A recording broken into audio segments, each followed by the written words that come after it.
Jeudi 22 août 2013. Bonjour, bonsoir à tous. Bienvenue sur Télé Pluriel à l'heure du journal Pulsation, l'essentiel de l'actualité de la journée. L'actualité, justement, 6 membres du Conseil supérieur du pouvoir judiciaire dénoncent le comportement du président du CSPJ qui fait obstacle à l'avancement de l'enquête sur les circonstances entourant la mort du juge Jean-Serge Joseph. Dans une note rendue publique ce jeudi, les signataires rapportent que Maître Anel Alexis Joseph s'est opposé à ce que les personnalités politiques pointées du doigt dans le cadre de ce dossier soient entendues par le CSPJ. La majorité présidentielle à la Chambre basse banalise la déclaration du député Levaillant Louis-Jeune qui a appelé la veille les présidents des deux branches du Parlement à constater qu'il y a vacance présidentielle et de prendre les dispositions appropriées. Le PSP parle de provocation et d'agitation. Au lendemain des déclarations du député Levaillant Louis-Jeune, le bureau de communication de la présidence donne des nouvelles du chef de l'État. Il annonce la participation du président Michel Martelly à la clôture de la 11e édition des Arts de la Caraïbe Carifesta du 23 au 25 août.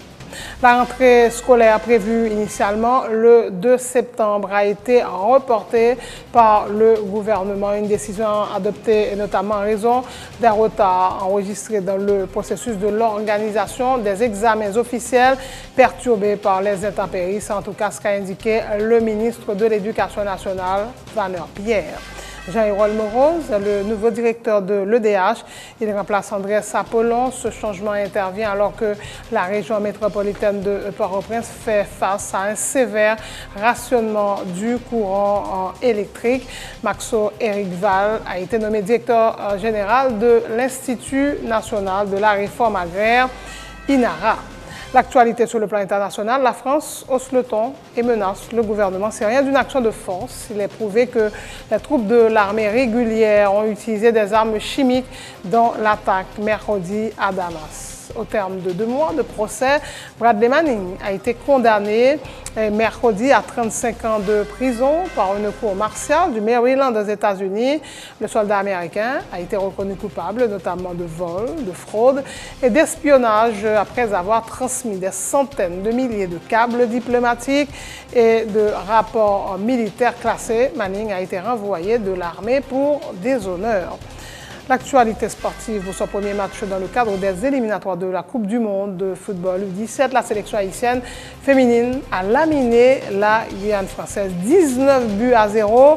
J'ai bien dit 19 buts, une raclée historique. Haïti affrontera ce vendredi la Grenade. Et de son côté, la sélection masculine des mondes de 15 ans a été éliminée au championnat de la CONCACAF qui se déroule actuellement aux îles Caïmans. Voilà, mesdames et messieurs, pour le menu du journal.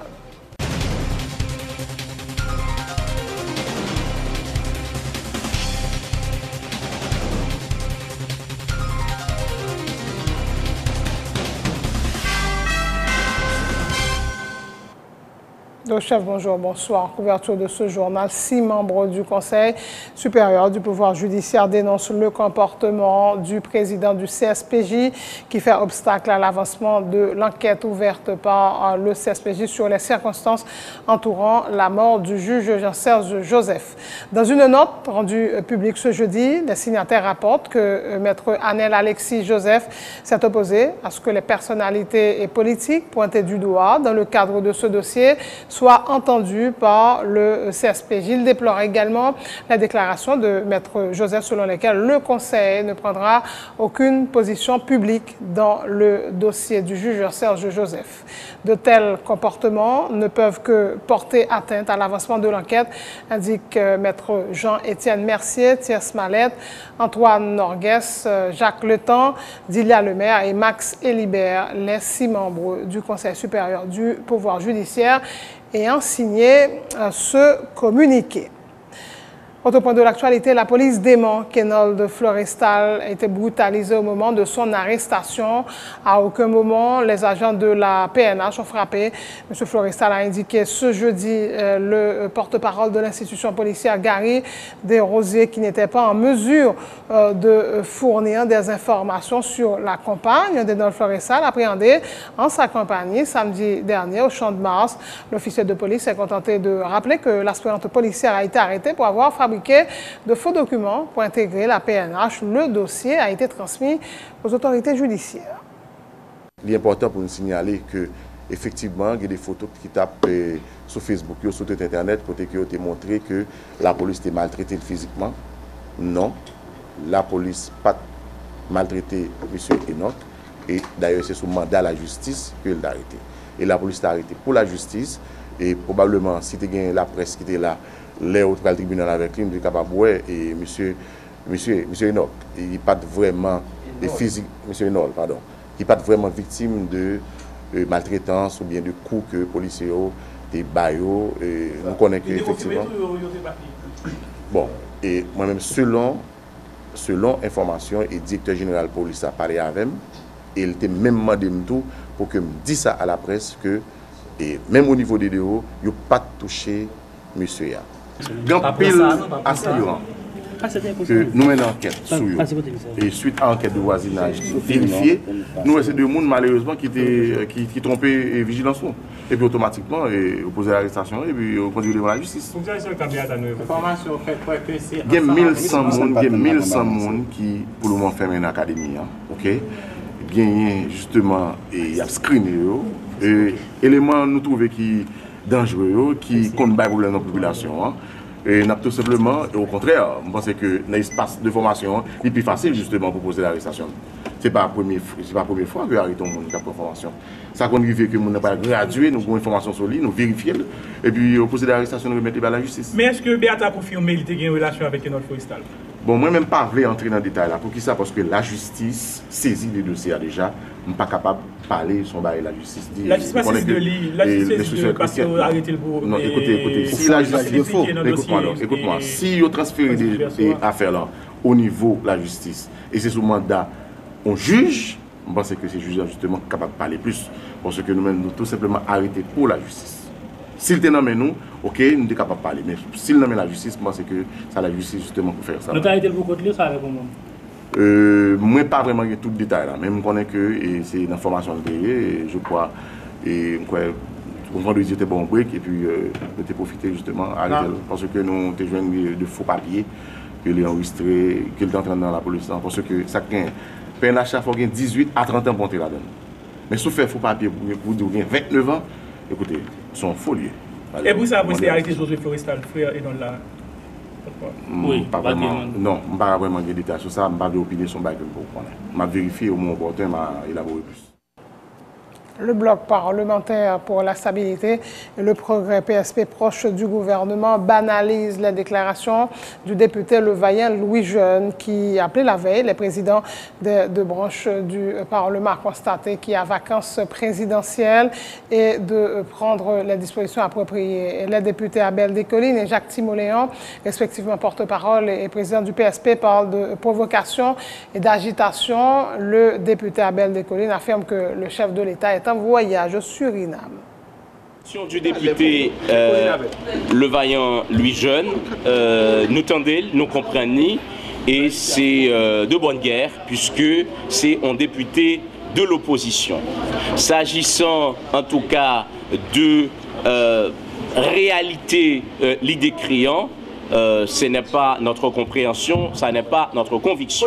N'a tout profité dit s'agissant de questions par rapport à la position député de l'opposition. Il est malheureux de constater que des collègues, pendant que nous gagnons en préoccupation commune, c'est celle qui concerne justement survie Parlement, que deux collègues amusés à tort, à acculer d'autres collègues parce qu'ils fait partie d'un bloc qui est les PSP. Si moi référé à des déclarations récentes de ministre touriste, Madame Stéphanie Balmy-Vildouin, et qui relayées par des organes médiatiques, pour ne pas le citer, organes de travail, gagné un sommet qu'a fait à Suriname pour que yo passé en flambeau by Haïti justement sur les questions culturelles et touristiques. Donc le président de la République est en voyage officiel pour participer à ces assises. Mais écoutez, il ne s'agit pas de prendre au sérieux n'importe quelle déclaration, soit-il d'un honorable parlementaire qui est de l'opposition. En quoi est-elle fondée la position du député? C'est un député de l'opposition, c'est de bonne guerre, qui cherche tous les moyens à exister, à provoquer, à faire des agitations. Voilà, c'est de bonne guerre. Donc on a pris note de ces déclarations, mais pour le reste, la vie continue. C'est de la politique. Monsieur, en nous clair, chaque nègre fait politique en fonction de l'intérêt, gens que nous avons avancé. 12 janvier 2010, le tremblement de terre passé, il crase le pays en net. T'es un groupe président là, t'es un gouvernement là. Et t'as deux fêtes qui ne peuvent pas exister. Là, ça n'a pas de vacances présidentielles. Là, ça n'a pas de l'Assemblée nationale. Non, on fait un petit bac. Regarde, monsieur, bagay folklorique ça yo. Bagay folklorique ça yo. Nous ne pouvons pas rentrer là-dedans. Je connais des collines d'hier. Regarde, sont députés de l'opposition. Là, il a dit ça que nous voulons. Il a émettre opinion, déclaration que le président de la République.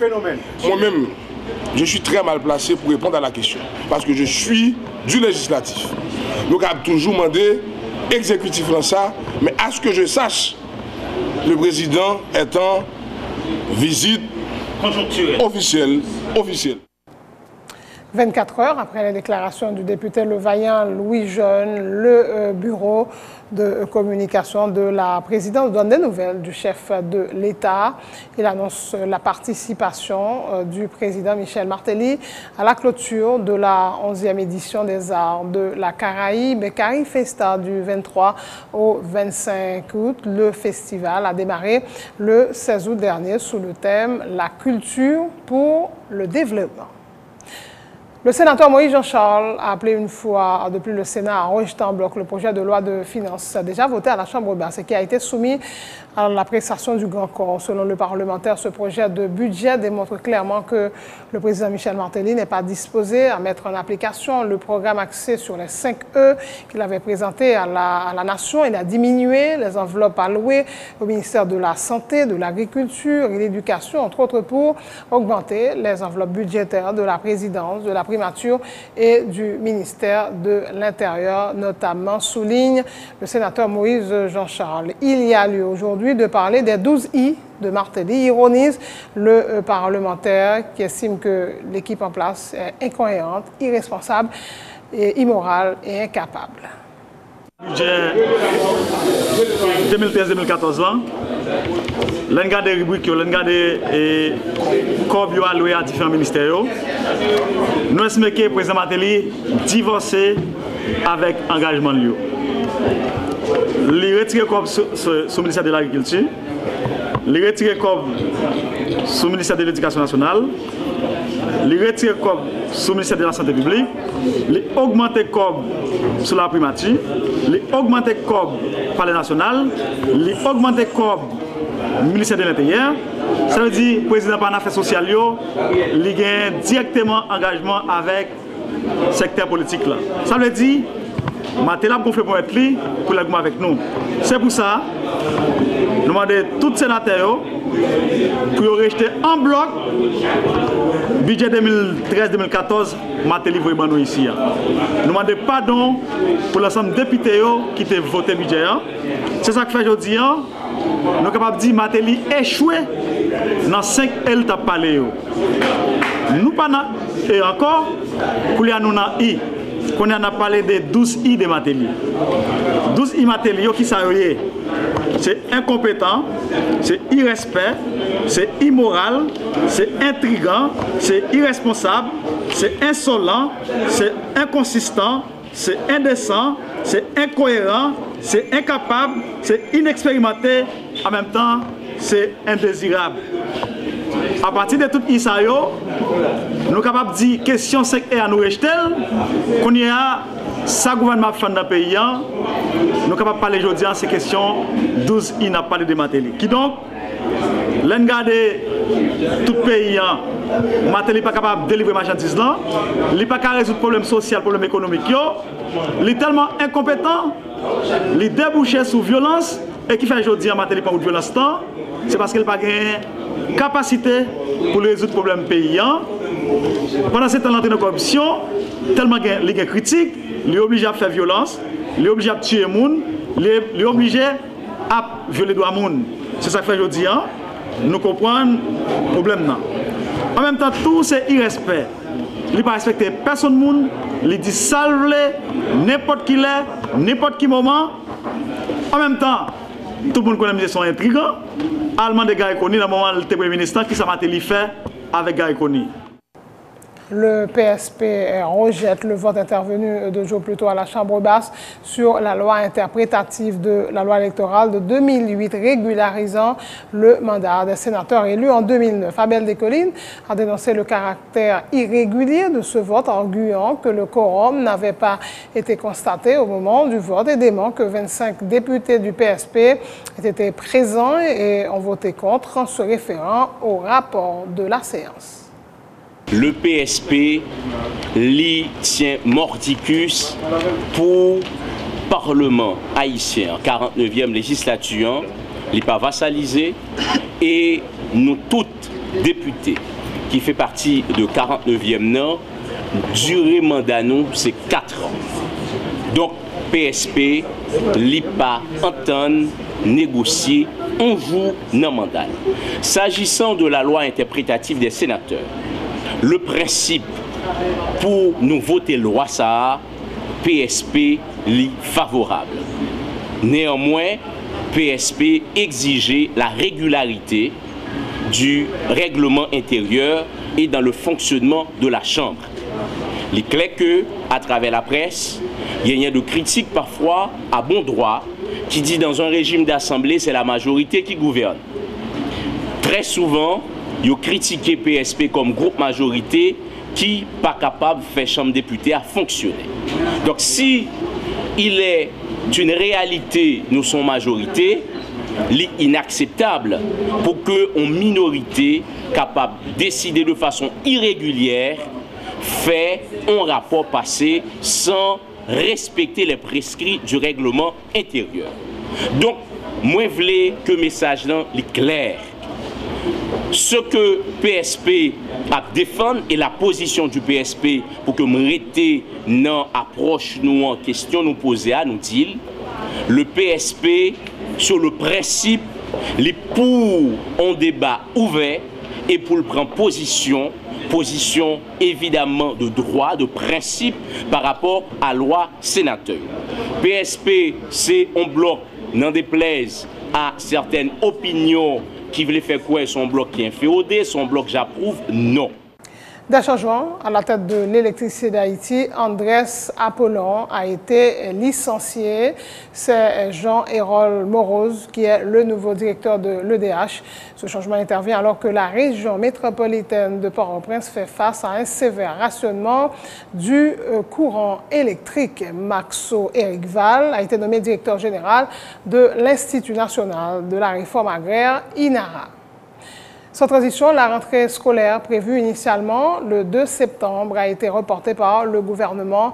Une décision adoptée notamment en raison des retards enregistrés dans le processus de l'organisation des examens officiels perturbés par les intempéries, a indiqué lors d'un conseil de gouvernement mercredi soir le ministre de l'Éducation nationale, qui affirme également prendre en compte les revendications de certains syndicats. De plus, l'ensemble des manuels scolaires qui devraient être distribués aux élèves ne sont pas encore disponibles selon Vanner Pierre. Nous avons fixé 2 septembre comme date ouverture de classe. Mais le a fait examen baccalauréat et il y a un cyclone Chantal qui est venu. Ça a fait nous reporter l'examen baccalauréat. Nous avons perdu une semaine. Donc semaine ça, le NGAD a un impact considérable sur la question publication résultats.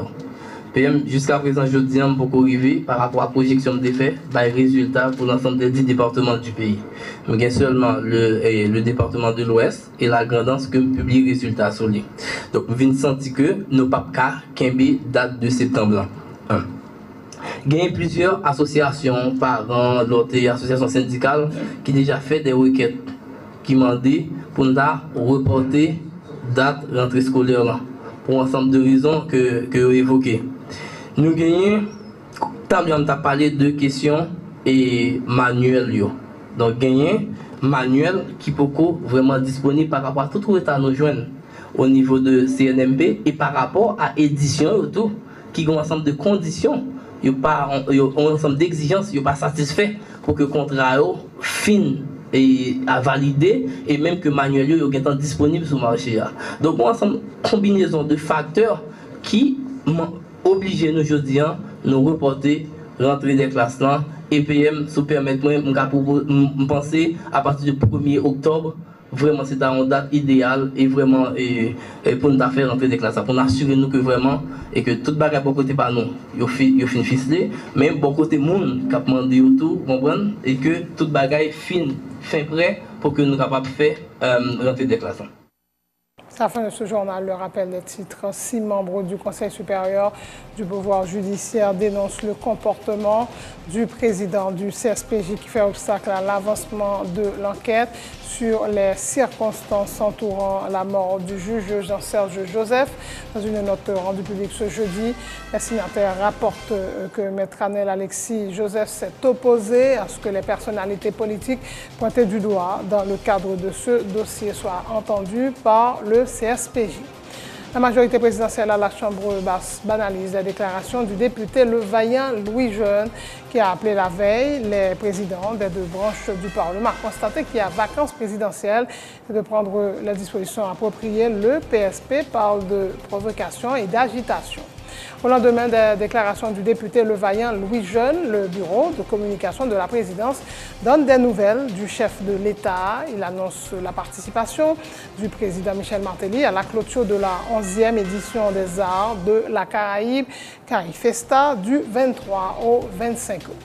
La rentrée scolaire prévue initialement le 2 septembre a été reportée au 1er octobre par le gouvernement. Une décision adoptée notamment en raison des retards enregistrés dans le processus de l'organisation des examens officiels perturbés par les intempéries. C'est en tout cas ce qu'a indiqué le ministre de l'Éducation nationale, Vanner Pierre. Jean-Hérol Moreau est le nouveau directeur de l'EDH. Il remplace Andrés Apollon. Ce changement intervient alors que la région métropolitaine de Port-au-Prince fait face à un sévère rationnement du courant électrique. Maxo Egval a été nommé directeur général de l'INARA, c'est l'Institut national de la réforme agraire. L'actualité sur le plan international, la France hausse le ton et menace le gouvernement syrien d'une action de force. Il est prouvé que les troupes de l'armée régulière ont utilisé des armes chimiques dans l'attaque mercredi à Damas. Au terme de 2 mois de procès, Bradley Manning a été condamné mercredi à 35 ans de prison par une cour martiale du Maryland aux États-Unis. Le soldat américain a été reconnu coupable notamment de vol, de fraude et d'espionnage après avoir transmis des centaines de milliers de câbles diplomatiques et rapports militaires classés. Manning a été renvoyé de l'armée pour déshonneur. Pour son premier match dans le cadre des éliminatoires de la Coupe du Monde de football U17, la sélection haïtienne féminine a laminé la Guyane française 19-0. Une raclée historique. Haïti affrontera ce vendredi la Grenade. De son côté, la sélection masculine des moins de 15 ans a été éliminée au championnat de la CONCACAF qui se déroule actuellement aux îles Caïmans. Merci de votre attention. Vous retrouverez à partir de ce vendredi Dodley Aurelius pour Pulsation Week-end. Merci de votre attention.